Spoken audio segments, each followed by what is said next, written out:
दोस्तों, स्वागत है आपका बालकांड पार्ट 14 में।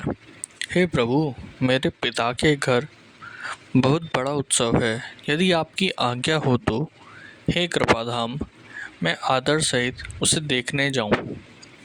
शिवजी ने कहा, तुमने बात तो अच्छी कही, ये मेरे मन को भी पसंद आई, पर उन्होंने न्योता नहीं भेजा, यह अनुचित है। दक्ष ने अपनी सभी लड़कियों को बुलाया है, किंतु हमारे वेर के कारण उन्होंने तुमको भी बुला दिया। एक बार ब्रह्मा की सभा में हमसे अप्रसन्न हो गए थे, उसी से वे सब भी हमारा अपमान करते हैं। हे भवानी, जो तुम बिना बुलाए जाओगी तो न शील स्नेह स्नेह ही रहेगी और न मान मर्यादा ही रहेगी। यद्यपि इससे संदेह नहीं कि मित्र, स्वामी, पिता और गुरु के घर बिना बुलाए भी जाना चाहिए, तो भी जहाँ कोई विरोध मानता हो उसके घर जाने से कल्याण नहीं होता। शिवजी ने बहुत प्रकार से समझाया, पर होनहार वश सती के हृदय में बोध नहीं हुआ।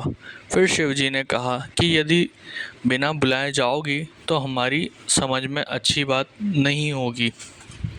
शिवजी ने बहुत प्रकार से कहकर देख लिया, किंतु जब सती किसी प्रकार भी नहीं रुकी, तब त्रिपुरारी महादेव जी ने अपने मुख्य गणों को साथ देकर उनको विदा कर दिया। भवानी जब पिता दक्ष के घर पहुंची, तब दक्ष के डर के मारे किसी ने उनकी आवभगत नहीं की। केवल एक माता भले ही आदर से मिली, बहनें बहुत मुस्कुराती हुई मिली। दक्ष ने तो उनकी कुछ कुशल तक नहीं पूछी। सीता सती जी को देखकर उल्टे उनके सारे अन्न जल उठे। तब सती ने जाकर यज्ञ देखा तो वहाँ कहीं शिवजी का भाग दिखाई न दिया। तब शिवजी ने जो कहा था वह उनकी समझ में आया। स्वामी का अपमान समझकर सती का हृदय जल उठा। पिछला दुख उनके हृदय में इतना वही व्यापा था जितना महान दुख इस समय हुआ। यद्यपि जगत में अनेक प्रकार के दारुण दुख है, तथापि जाति अपमान सबसे बढ़कर कठिन है। ये समझकर सती जी को बड़ा क्रोध हो गया।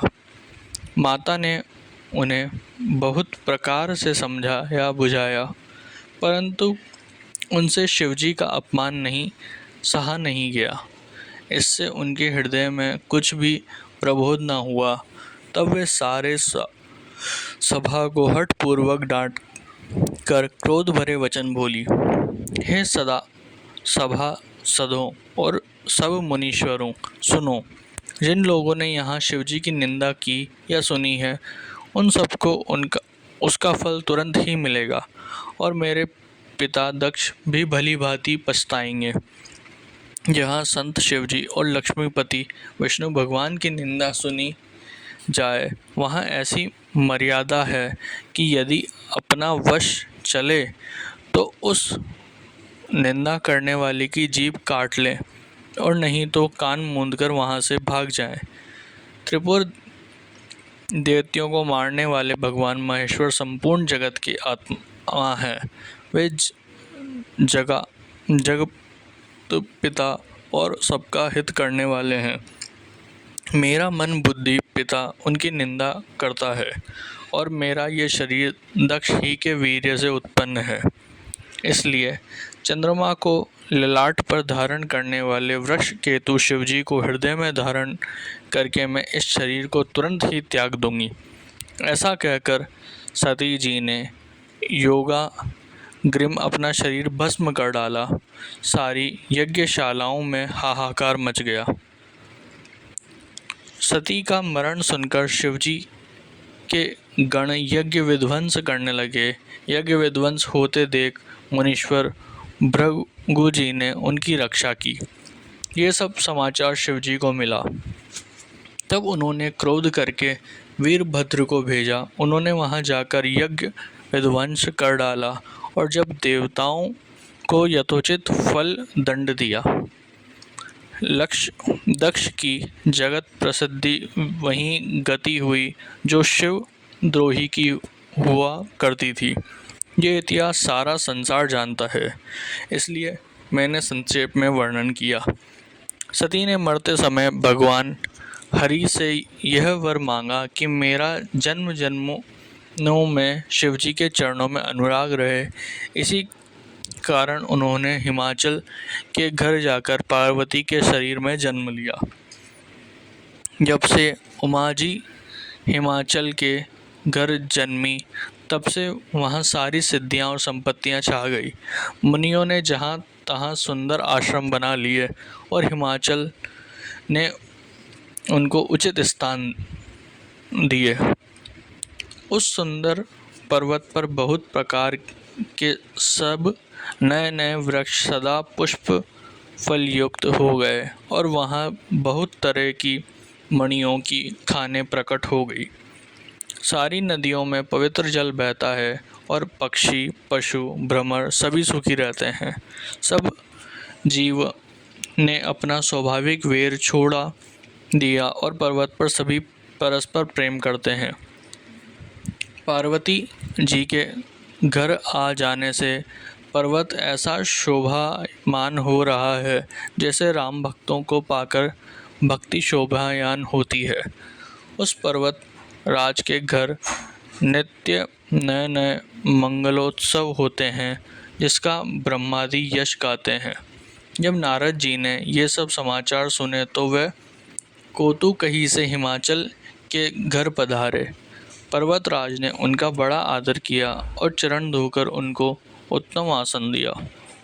फिर अपनी स्त्री सहित मुनि के चरणों में सिर निवाया और उनके चरणों को सारे घर में छिड़काया। हिमाचल ने अपने सौभाग्य का बहुत बखान किया और पुत्री को बुलाकर मुनि के चरणों पर डाल दिया और कहा, हे मुनिवर, आप त्रिकाल यज्ञ और सर्वज्ञ अपनी सर्वत्र पहुँच है। अतः आप हृदय में विचार करके कन्याओं के दोष गुण कहिए। नारद मुनि हंसकर रहस्य युक्ति कोमल वाणी से कहा, तुम्हारी कन्या सब गुणों की खान है। ये स्वभाव से ही सुंदर सुशील और समझदार है। उमा, अंबिका और भवानी इसके नाम है। कन्या सब सुलक्षणों से संपन्न है। ये अपने पति को सदा प्यारी होगी। इसका सुहाग सदा अचल होगा और इससे इसके माता पिता यश पावेंगे। ये सारे जगत में पूज्य होगी और इसकी सेवा करने से कुछ भी दुर्लभ न होगा। संसार में स्त्रियां इसका नाम स्मरण करके पतिव्रत रूपी तलवार की धार पर चढ़ जाएंगे। हे पर्वतराज, तुम्हारी कन्या सुलक्षणी है। अब इसमें 100 जो 2-4 अवगुण हैं उन्हें भी सुन लो। गुणहीन, मानहीन, माता पिता वीन, उदासीनी, संशयहीन, लापरवाह, योगी, जटाधारी, निष्काम हृदय, नंगा और अमंगल वेश वाला ऐसा पति इसको मिलेगा। इसके हाथ में ऐसी ही रेखा पड़ी। नारद मुनि की वाणी सुनकर और उसको हृदय में सत्य जानकर पति पत्नी हिमवान और मेना को दुख हुआ और पार्वती जी को प्रसन्नता हुई। नारद जी ने भी इस रहस्य को नहीं जाना, क्योंकि सबकी 12 दशा एक सी होने पर भी भीतरी समझ भिन्न भिन्न थी। सारी सखियां पार्वती, पर्वतराज, हिमवान और मेना सभी के शरीर पुलकित थे और सभी के नेत्रों में जल भरा था। देव ऋषि के वचन सत्य नहीं हो सकते। पार्वती ने उन वचनों को हृदय में धारण कर लिया। उनमें शिव जी के चरण कमलों में स्नेह उत्पन्न हो गया, परंतु मन में ये संदेह हुआ कि उनको मिलना कठिन है। अवसर ठीक न जानकर उमान अपने प्रेम को छिपा लिया और फिर वे किसी की गोद में जाकर बैठ गई। देव ऋषि की वाणी झूठी न होगी, ये विचार कर हिमवान, मेना और सारी चतुर सखियां चिंता करने लगी। फिर हृदय में धीरज धरकर पर्वतराज जी ने कहा, हे नाथ, कहिए अब क्या उपाय किया जाए। मुनिधर ने कहा, है हिमवान, सुनो, विधाता ने ललाट पर जो कुछ लिख दिया है उसको देवता, दानव, मनुष्य, नाग और मुनि कोई भी नहीं मिटा सकता। तो भी एक उपाय मैं बताता हूँ, यदि देव सहायता करे तो वह सिद्ध हो सकता है। उमा को वर तो निसंदेह वैसा ही मिलेगा जैसा मैंने तुम्हें सामने वर्णन किया है, परंतु मैंने वर के जो जो दोष बतलाए हैं, मेरे अनुमान से वे सभी शिवजी में हैं। यदि शिवजी के साथ विवाह हो जाए तो दोषों को भी सब लोग गुणों के समान ही कहेंगे। जैसे विष्णु भगवान शेषनाग शैया पर सोते हैं तो भी पंडित लोग उनको कोई दोष नहीं लगाते। सूर्य और उग्रदेव अच्छे बुरे सभी रसों का भक्षण करते हैं, परंतु उनको कोई बुरा नहीं कहता। गंगा जी में शुभ और अशुभ सभी जल बहता है, पर कोई उन्हें अपवित्र नहीं कहता। सूर्य, अग्नि और गंगा जी भांति समर्थक कुछ दोष नहीं लगता। यदि मूर्ख मनुष्य ज्ञान के अभिमान से ये इस प्रकार होड़ करते हैं तो वे कल्प भर के लिए नरक में पड़ते हैं। भला कहीं जीव भी ईश्वर के समान हो सकता है? गंगा जल से भी बनाई हुई मदिरा को जानकर संत लोग कभी उसका पान नहीं करते, पर वही गंगा जी में मिल जाने पर जैसे पवित्र हो जाती है। ईश्वर और जीव में भी वैसे ही भेद है। शिवजी सहित ही समर्थ हैं, क्योंकि वह भगवान है, इसलिए इस विवाह में सब प्रकार कल्याण है। परंतु महादेव जी की आराधना बड़ी कठिन है। फिर भी क्लेश तप करने से बहुत ही जल्द संतुष्ट हो जाते हैं। यदि तुम्हारी कन्या तप करे तो त्रिपुरारी महादेव होनहार को मिटा सकते हैं। यद्यपि संसार में वर अनेक हैं, पर इसके लिए शिवजी को छोड़कर दूसरा वर नहीं है। शिवजी वर देने वाले, गतों के दुखों का नाश करने वाले, कृपा के समुद्र और सेवकों के मन को प्रसन्न करने वाले हैं। शिवजी की आराधना किए बिना करोड़ों योग और जप करने पर भी वांछित फल नहीं मिलता।